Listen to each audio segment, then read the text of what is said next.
Hello, baseball fans. This is Ken Anderson with Post Banter doing a second half prediction for the Atlanta Braves. So the Braves have had a disappointing first half, 38-45 here after 3 months of play. They've had two 7-game losing streaks. One to start the season, one in the middle of the year, which really was the bad one because they blew almost every one of those games. So as we said, we look towards the second half and just wanted to kind of go over a few things. First thing I wanted to go over, since it's coming up soon, is the All-Stars. I think the Braves will have two for sure All-Stars. Ronald Acuña will probably win one of the fan votes and will start, which will be kind of an cool thing, especially if Aaron will give Max the ball in the first inning and Dave will get Ronald the leadoff. It'll be kind of fun to see Max pitch to Ronald in the All-Star game in Atlanta. So, I think Schwellenbach is going to make it. He has pitched well. He leads the MLB in innings pitched, and he has really pitched well. I think he'll go, especially now that Sell's hurt. So we'll probably got a little favoritism there, but I think Schwelly will go. The two borderline are Olson, who really has been really good. Freeman's probably going to get voted in because there's such a big fan base in L.A., and he's loved here. He's going to get voted by Atlanta, especially over Alonso with the Mets. Alonso's had the better year. So, who knows? I mean, if somebody will back out, first baseman, you never know, injuries. Olson may get in. He deserves it. He's had a great year as far as defensively, and he's really got hot here in June. His offense numbers are picking up.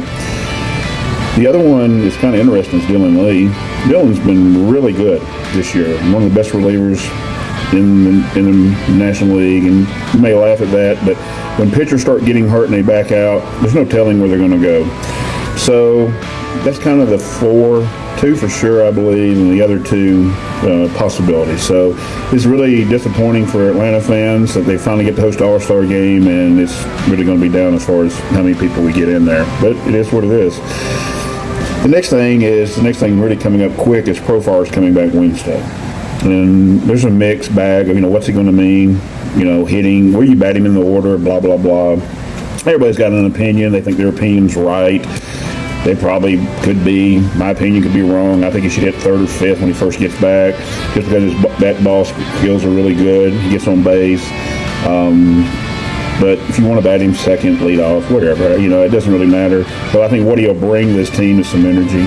I was riding to the game yesterday and was talking to a family member, and we were talking about asking him, so what do you think he'll bring? The number one thing he'll bring is this moxie. He's got moxie. He's kind of an antagonist a little bit. He's got some energy. And I said this, if there were a fight to break out, who do you expect of the position players to jump over the rail and really want to get after it? Braves have a laid-back bunch. I mean, Austin Riley is as tough and big and strong as nails. He probably beat up 90% of the league. He's never going to fight. I mean, I can't see him jumping in somebody's face. I talked about him with the Dodgers. The Dodgers, that guy's Will Smith. For us in the old time was Brian McCann. Brian, almost every fight we had break out, there's McCann yelling at somebody. I think that you don't have to always have that, but that energy, everybody keeps talking about the Braves having some energy. I think that gets overblown sometimes, but Profar will bring the energy. And hopefully some more energy, maybe we'll win some of these close games. We lost another one-run game yesterday. I mean, we were not doing well in one-run. We just split our one-run games. We're back at 500, and so maybe he'll bring that energy and we'll get better. So that gives you what's our record going to be like by the end of the year? Are we buyers, we sellers? You hear that all the time at the trade deadline. Well, the Braves have 79 games left.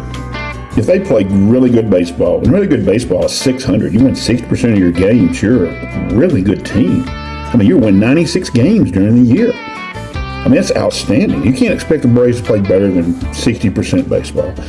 Well, 60% baseball would get them to 85 wins. You think 85 wins are going to get you in the playoffs? Probably not. So we got to have the Braves play way better than what is really good baseball.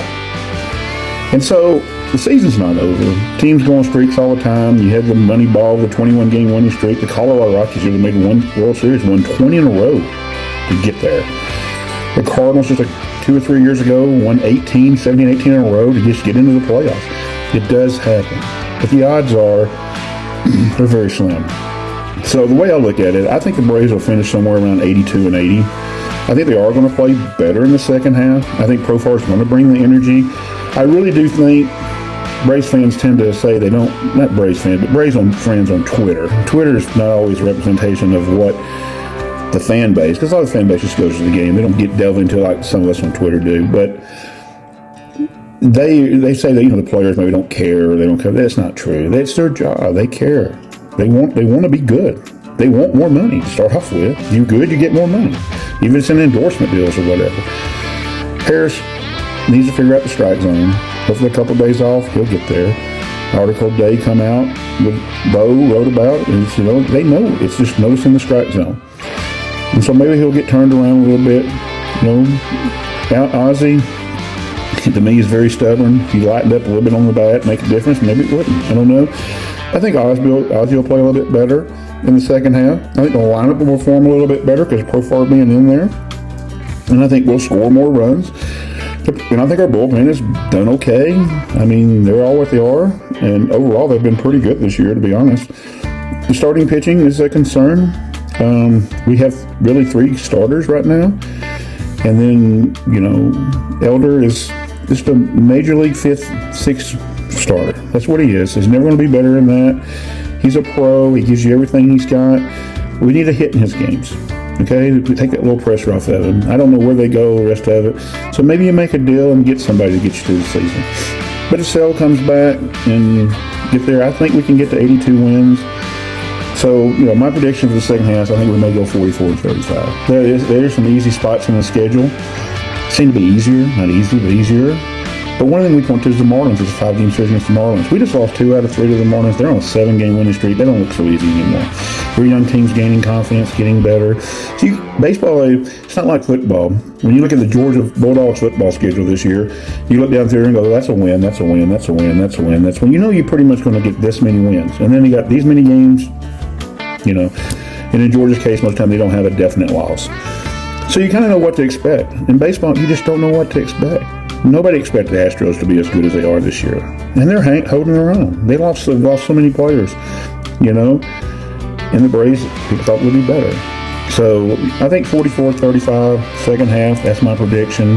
That'll get us to 82 and 80. At least we won't have a losing season. We can still say we had a winning season. Fans will be disappointed, and they should be. I think the players are disappointing, and I think the organization is disappointed. This whole thing, the organization doesn't care. I don't think it's true, especially on the level of AA and Derek Schiller and Terry McGirt. They're trying to put a good product out there. Now, we may not agree what that product is, but they really are trying. The next thing then, so if we're not going to make the playoffs, what do we do at the trade deadline? And for the glass half full guys who think we were really in this and go for it, they want us to trade and build the team. For the guys that are glass half empty guys who think we stink and we should just take everything and get rid of it, I think you're both wrong. I think we're going to be somewhere in the mid. I would like for us to try to get ready for 2026 and anything we can do in a deal. So, for instance, somebody inboxed me about maybe a trade with the Pirates. I do think if you could make some sort of deal with the Pirates and get Keller and Bednar, just because both of them are under contract next year, you got a 5th starter, you got somebody in the bullpen. I like that, what you have to give up. So, I don't think, maybe we find somebody like that we can, plug in the rotation, plug in the bullpen. As far as the lineup, let's think about it. Olson's going to be there next year. Riley's going to be there next year. Baldwin's going to be there next year. Profar's going to be there next year. And Acuña's going to be there next year. Nobody can debate those things. The rest of it gets debatable. So let's look at Murphy. Murphy's a really good player. I know I've got friends on here that crush him and say he's terrible, and I respect that. And he has his moments. But I think overall he's a really good player.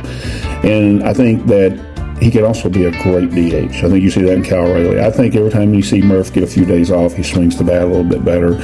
And I think that, a combination of him and Baldwin. So I really think Murphy will be back. But I do think if you're AA, you need to at least listen and see if you get blown away with something. That would be where Murph would be, if he gets blown away. The next one on the list is Harris. Michael has a deal. And people are already saying it's a bad deal, and you don't know. He's got so many years, he could turn it around, who knows. But, and it's not really a high selling part on Harris, but say the Yankees come calling, and they just want to put somebody in center field to play defense, and he starts turning it around, and they blow your way, maybe. But I don't expect Harris to go anywhere. So then it leaves Ozzie. Ozzie has 2 options the next 2 years, very affordable. So you have to make a decision. All right, he's not going to be in your plan, so you're not going to renew the option. Then find somebody to take him. Get something for him. You know, if you're not going to buy his opt-out, I think they will. I think he's coming back. But these are decisions that A has to make on those 3 players. As far as the rest of them, the last year, I think it's pretty easy. I think you do try to find somebody that needs a DH with Acuña.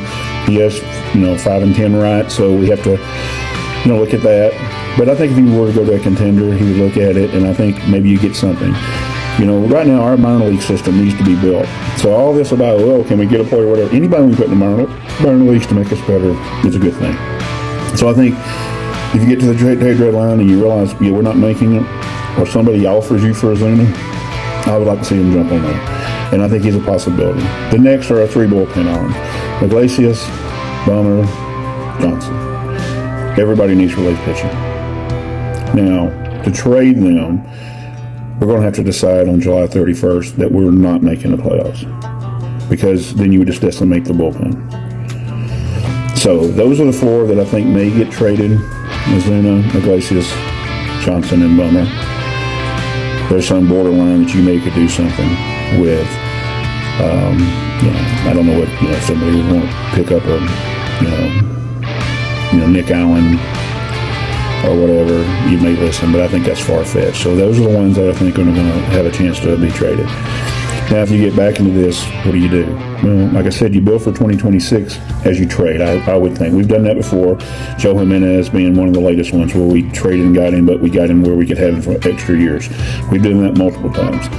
So, I do like I said, Pittsburgh, combination. You look at different things. If you want to try to trade and if you decide to try to get a shortstop or an outfielder, then get somebody that can play in 26.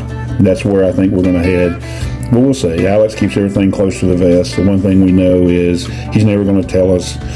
And if anybody tries to get in the way of trying to say, they know what he's saying, and he'll bark back at you. So that's fine. That's his job.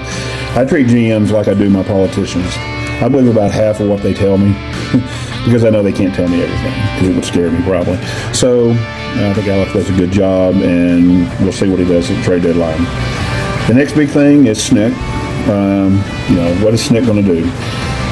I've leaned both ways all year, and I've been able to talk to people and kind of know a lot of stuff there, and I think everything is 50-50. There's a part, I think, that he doesn't want to go out this way, and he knows there's talent on his team, and I think he would like to come back. Especially 50 years in baseball, that's pretty cool. This also can wear on you, and I can see where he can say, this is enough, I got to get out. I think the Ron Washington situation may add to that. He's got a good friend that's got some health stuff, older than him. Snick's a big family man. Does he really want to go out that way on the ball field? So these are things that he has to decide. And I wish I could give you what I think is going to happen, but I really don't. It's the one prediction I cannot make. I have no clue whether he's coming back for another year or he's going to retire. The one thing I would ask Alex and Snett and Derek and Terry is if he is going to retire, let's make a deal out of it. Let's announce early enough, a couple months into it, 1st of August. This will be Snett's last year. If you want to do it at the All-Star game, fine too. He's going to retire. And let's have a big celebration that last weekend against Pittsburgh and send him off the right way. He won a World Series. He's won 7 division championships. He's been very successful. You may not agree with every one of his moves, and that's understandable. Nobody ever agreed with my moves half the time. But I always think he thinks he's doing the best, and that's all you can ask for a coach and a manager. And let's send him out the right way. That's the only thing I ask is if he's going to retire, let's make an announcement, and let's do it the right way. I would like to celebrate what he did. I still clap for every 2021 player that comes to the box. I'll give Travis a big ovation. I'll give Jorge a big ovation this week. Anybody that comes in, because once you win a world championship for me, my team, I'm a fan. Because you gave me something that's very hard to do. I talked to some Philly fans yesterday, and they're feeling good about themselves. I just pointed up to the flag that says 2021 World Champion, and they haven't had one in a long time, 20 plus years, and they're hard to come by. So we're going to celebrate, and I think we should celebrate Snett. So hopefully the Braves will do that. One of the last things is extensions. He doesn't like to do in-season extensions, though he has. Harris, Acuña, Ronald. The two guys that need to be extended are Acuña and Schwellenbach. And if we are not going to make the playoffs for the first time in 8 years, 9 years, whatever it is, this would be a great gesture to the fan base, because the fan base right now thinks we're not going to spend any money, and so far that's true. He keeps telling us that the luxury tax doesn't mean anything, blah, blah, blah, all these things. But the fact of the matter is, results is what matters. And the fans have every right to be skittish on whether we're going to spend money. So, if I'm him, I'm going to approach Schwellenbach or Acuña. Imagine how much better you would feel if the Braves announced they have extended Acuña. You didn't make the playoffs, but you got Acuña for the rest of his career. That's what his next contract will be. He'll be 31 when the options run out, something like that. It'll feel pretty good. I mean, you would be like, okay, we got something to go on. We got Riley back, we got Olson back, we got the core back, and we're going to spend money. So I'm begging, if we don't make the playoffs, Alex, please try to figure out a way to extend one of our best players, as we probably should have done with Freddie, Dansby, or Max when they were 2 or 3 years out. We did that with Riley. We've done that. We even extended Olson. When we traded for him, he even played a game with us. Find a way to make this fan base feel better and hope going into 2026. And I know there's supposed to be an impending lockout and all that, but be darned, let's do it. And my last prediction for the Braves is, for this end of this year, is they will somehow find a couple of those kids, whether it's Hayden Harris, J.R. Ritchie, whoever. They're going to find one of them to be an absolute stud by the end of this year, and they will be on the roster. They will pitch in September, or they will hit in September, and they will become an absolute stud next year. We do have some talent in the minor leagues. It is thin. But the one good thing about when you don't make the playoffs and you have a down year is you can kind of play around a little bit, and you can see what you got. And I have enough faith in some of those kids down there. I believe we have a few more of the Schwellenbachs down there. Maybe not as good, but they can come up and finish the year. All right, that's my predictions on the rest of 2025. I would love to hear your comments. You can blast me if you think I'm wrong. You can tell me what you think. I do appreciate all the follows. And remember to follow Banter Baseball as well. Jeremy does a great job with the Yankees, and he also has others. Ramon does it with the Rays, that you can follow and keep up with their teams. You also know what they're thinking, which helps with knowing what the Braves. If you're not following me, I appreciate you if you do follow me. We're going to still do the daily recaps. Even on game 162, we'll have a daily recap. And I do appreciate everybody who does follow me. And as always, we wish all you a good day and a good week. And let's go Braves.